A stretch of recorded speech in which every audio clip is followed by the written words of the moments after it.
বেডরুমের মধ্যে যেখানে ঘুমান সেখানে ওয়াইফাই রাউটার কার কার আছে? হাত উঁচু করেন তো। ওয়াইফাই রাউটার বেডরুমের মধ্যে ওয়াইফাই রাউটার রাখবেন না।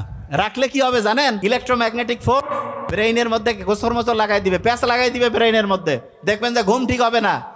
ঘুমের ওষুধ যে এত বাড়ছে, যেই দিন থেকে মোবাইল আসছে, টাওয়ার বাড়ছে, সেই দিন থেকে এই ঘুমের ওষুধের পরিমাণও বাড়ছে। ঠিক না বেঠিক বললাম? বুঝাইতে পারছি?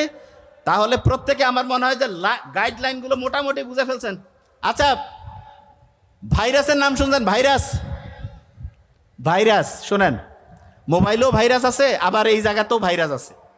ভাইরাস আপনাকে যাতে অ্যাটাক করতে না পারে এই জন্য আপনার শরীরের মধ্যে ফাইটিং কোর্স আছে, শোনেন। এবং তখন কি হয়?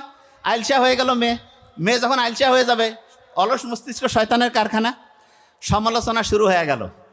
এবং প্রথম ফাইট শুরু হয়ে যায় মা শাশুড়ি, এখান থেকে শুরু। কারণ টাইম যত ফ্রি থাকবে তত শয়তানি বেশি ধরবে। সত্যি কথা বললাম।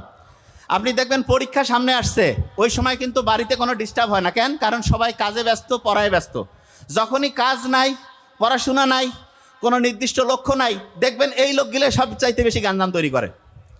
এই যে সোসাইটি সারা দেশে যে ধান্দাবাজি চান্দাবাজি যে শুরু হয়েছে, এইটা ওই যে জেলে যে লোকটা ছিল 100 বছর আগে যে লিখতেছিল সেই বইয়ের মধ্যে আছে।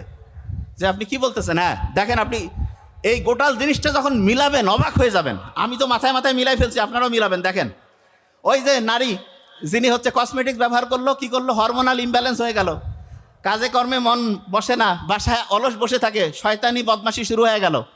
তারপরে দেখেন কি হয়, বসে থাকলে কিছু না কিছু তো করাই লাগে।